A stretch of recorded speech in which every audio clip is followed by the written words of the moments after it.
Yo, what's good, everybody? It's your boy, the clinician, and I am back with another episode of Comics and Coffee. So I know it's been a little while since our last episode, and since, I've kind of sat down and chopped it up with you guys, a lot of things have happened. A lot of positive things have happened within the past month that, I had to address. And in fact, the next couple weeks, I'm going to be gone as well. I'm going to be on a little small hiatus because I have a huge life event that's going on that's actually going to change some things for the better. And I'll be back fresh mentally, spiritually, emotionally, and I'll be in a great place. So this is something positive that's happening in my life, and I'm looking forward to sharing that experience with you guys once I come back.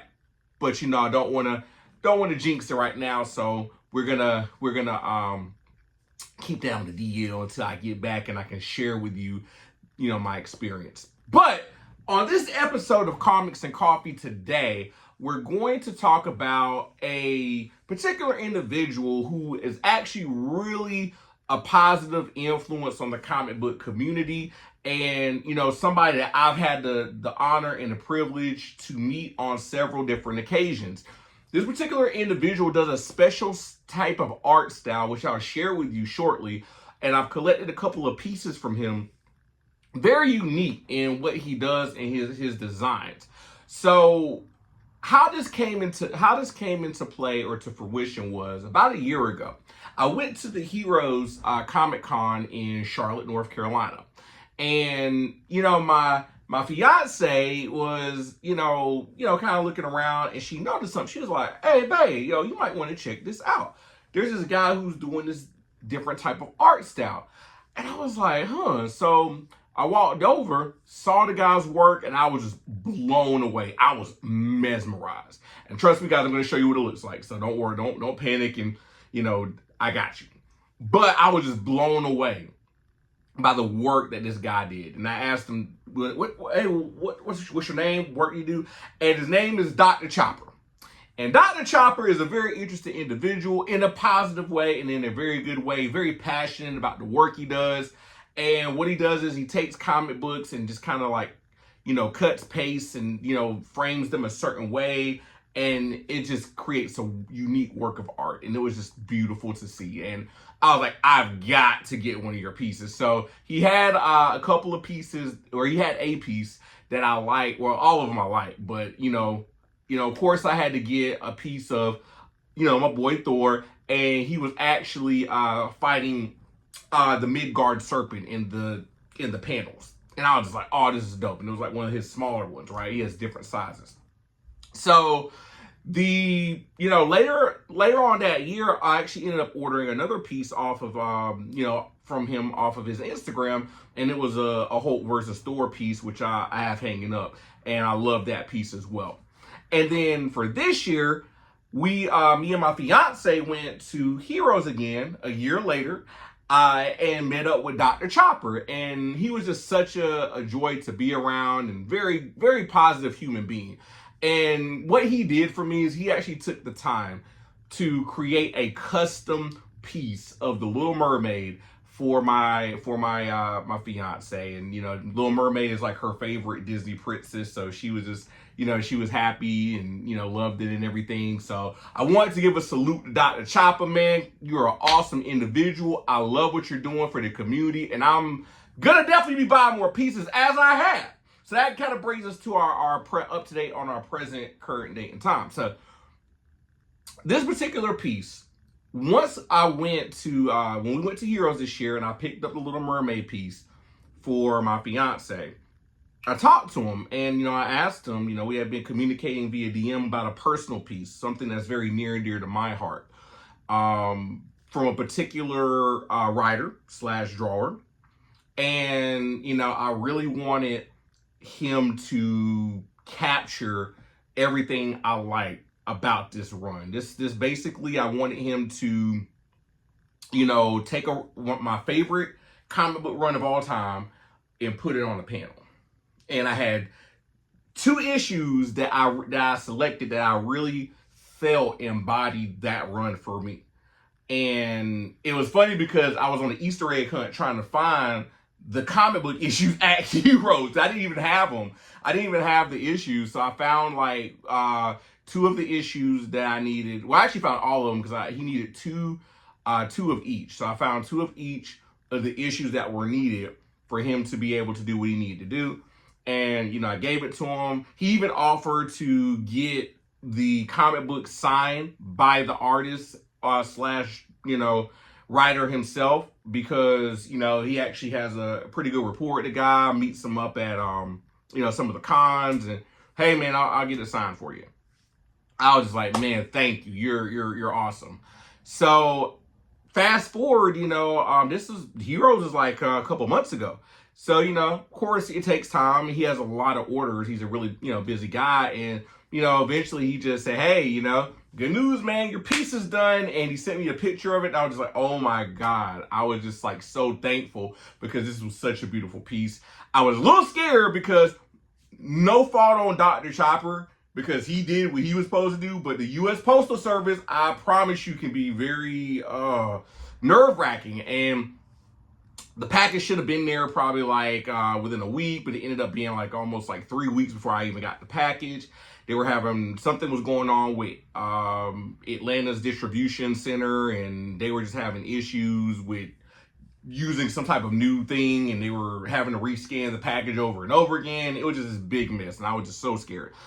But a couple days ago, it finally came. It worked out, and the package came. I already opened it, so I've already seen what it looks like, and every time I look at it, I'm just blown away at how such an outstanding job Dr. Chopper did. So again, Dr. Chopper, I just want to say thank you. Thank you so much for this piece. You don't know how much this really means to me, and I'm going to tell you the significance of this piece. So I'm going to share this with you guys. Dope.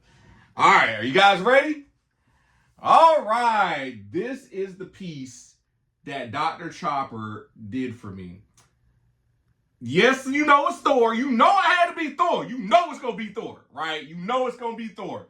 You know, Thor is my number one, man. This is my guy. This is my favorite character in comics, but this is also my favorite run in comics. My favorite run of Thor's, my favorite run of comics, period. This is for those of you guys who don't know, these comics that were selected are a part of a run that was done by the great Walt Simonson. And, you know, for those of you guys who don't know, Walt Simonson is one of the key contributors, I think, to the Thor mythos. I mean, after Stan and Jack, like, Walt Simonson's it, in my opinion, in my humble personal opinion. In terms of adding to the legacy of Thor. A lot of characters like, you know, the Dark Elves, like Malekith, Beta Ray Bill, you know, were introduced in this run. You know, some of the most epic, like, issues of all time, like Thor versus the Midgard Serpent, you know, where you have all the splash panels in the pages. And of course, like, who could forget Scourge the Executioner's sacrifice on the Battle of Galabru. Sorry, mispronouncing words. But I'm so happy to have this piece. So this to me, like, you know, I selected these two issues, and I'll tell you why. So this issue right here, Thor 353, is the culmination of an event that was basically being built up throughout Walt's run. And basically, Surtur, you know, the god of I think it's Niflheim, if I'm not mistaken, was basically, you know, the bringer of Ragnarok. So, you know, you see these earlier issues with Surtur, you know, beating on this sword that he's going to use to basically take down Asgard and destroy it, right? And he was such a big threat that Loki even had to team up with Odin and Thor to take down Surtur. And it was such an epic fight. Like, you had everybody out there trying to take this guy down. Surtur and his hordes, who is also the reason Beta Ray Bill's planet got destroyed, because his demons ended up like destroying the planet and they had to leave. And it was just such an epic run, man. And I have the omnibus now of Walt Simonson run, so we're gonna do a dive in, a play-by-play on each of the issues on Walt Simonson. So we're gonna go deep with it. But in looking at the issues, you can just look at the art and the storytelling in its entirety on how he did it. And it was just such a hit to me. Some of the best storytelling in comics, and it just brings a certain joy in my heart when I read this type of stuff. And the second comic I selected is Thor 362, The Battle of Galabru, and that's where basically Thor goes to hell to try to save the souls of the fallen that didn't get their proper due, because of Hela, and ended up having to fight her hordes. And she ended up putting a curse on Thor to where he couldn't even properly heal. She ended up messing his face and tarnishing it to where he had to wear a mask. So if you look at some of the art, him riding the Rams, Tooth Gnasher and Tooth Smasher, you can see him wearing that mask. And basically he had to end up growing a beard to try to cover up the scars that he had received from Hela, but he could not heal like his regular Asgardian blood allows him to heal from injuries. He couldn't heal. Hela put that curse on him. The cool thing though was, you had Scourge at this point in time, who was known as a bad guy, right? He was always working with the Enchantress, vying for her love, her affection, and attention, but came to the realization that it just wasn't going to happen.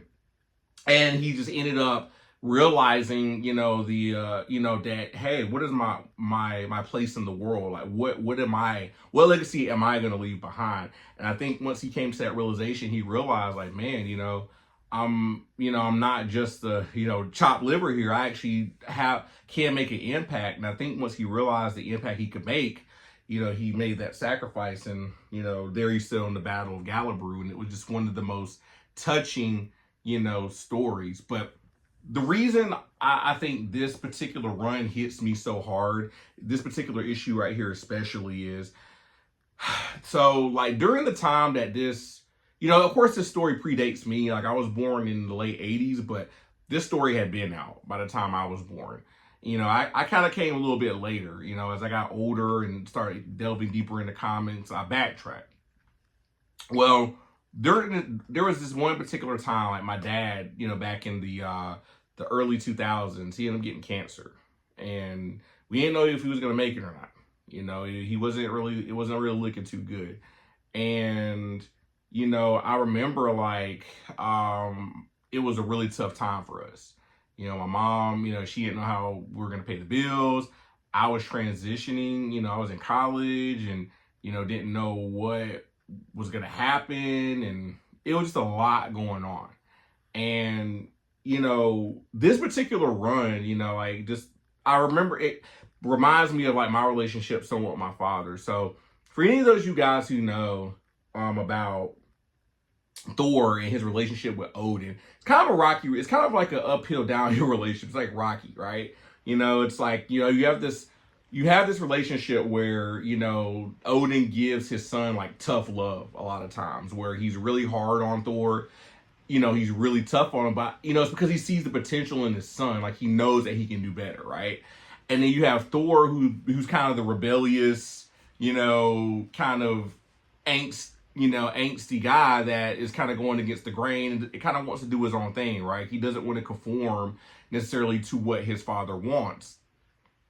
And, it just hit home because, one of the biggest things my dad always told me is hey, I'm preparing you for when I'm not here anymore, because you're going to have to take up those reins. You're going to have to, you're the next, in line, you're growing into a man and, I'm preparing you for that. That's my job as a father.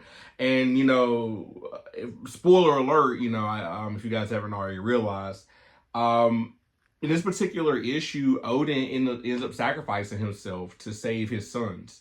And before he goes, he leaves his legacy to Thor to take up the mantle and to pick up where he left off at. And I don't know, it just kind of hits different for me now, especially now that my father is gone. He didn't die from cancer. He would eventually pass later on. But it just always, the relationship that I had with my dad is just kind of funny because, even with Thor, right? A lot of things he tried to fight against and didn't want to conform to. Hey, I'm going to do my own thing. I want to stay on Earth. I don't want to run Asgard. I don't want to do this. I don't want to do that. He ends up doing anyway. He ends up becoming the king of Asgard, right? He ends up doing a lot of the things that Odin wanted him to do. And I just find it so ironic, that a lot of times our parents see something in us that sometimes we don't even see in ourselves. And it's not to say that you can't do your own thing or you can't be your own man or you can't be your own woman or whatever. But at the same time, it's like sometimes, parents can see things in you that you don't see in yourself because they know, and that wisdom that they have. And I just think it just kind of reminds me of my dad because he saw a lot of things in me that I didn't see in myself. And funny enough, a lot of things he wanted me to do that I fought so hard against, I ended up doing anyway, just out of free will. Just out of free will. I fought tooth and nail not to do these things, but I would do it anyway. Like, he wanted me to work at a certain place, and I was like, he said, I think it might be a good idea for you to work here, son. I think this will be a good career move for you. I'm like, nah, I don't want to do that. I want to do my own thing. I want to do this, da.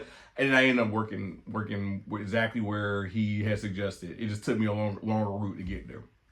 Son, you need to get a house. You need to get, rent's gonna keep going up. Eventually, you need to get some. I ain't got the money right now. I don't want. That's too big of a responsibility. Da. I ended up getting a house like on my dad's birthday. He had passed that year, but I ended up getting the house on my dad's birthday. And it's just like, I don't know. It's something about this run, with Thor and his dad, and that's why he's really my favorite character, because I just feel like that connection with him so much, and just that growth into manhood and just overcoming challenges and learning from experience. I don't know. It just really does something different to me. But this particular run, man, got me through some tough times. Like, I really, even after my dad passed, I read this again, and it really just was a good escape. And it just kind of reminded me that, hey, everything's going to be okay. My dad prepared me for this. Like, he prepared me for, him not being on this earth anymore, just like Odin prepared Thor. Hey, there's going to come a time where you're going to have to take the reins. And that's where we at, man. So, Docto Chopper, man, I just want to say thank you, brother. You have a lifelong customer, a lifelong, person in the community. If there's anything I can do to support you more in your endeavors with this particular art form, please let me know, because I think more people need to hear about this. This is such a unique art style. It's such a beautiful way to preserve comics. And I just really am appreciative of it. He even has like a certificate of authenticity in the back that he does, which I think is really awesome. And I think it's really cool. And I also want to give a special shout out to Walt Simonson. Not that you're probably watching this video, because you're Walt Simonson, man. But thank you, man, for writing such a beautiful story. It really did wonders for my life. It really helped me get through some tough times, with my dad, with my family. Thank you for signing this. This means the world to me. I don't think you guys really understand. It really means the world to me. This is such a beautiful piece, and I will definitely cherish this for the rest of my life. Thank you, guys. Thank you for watching. It's been real. I love you guys. And stay tuned for the next episode of Comics and Coffee coming soon. But until then, peace.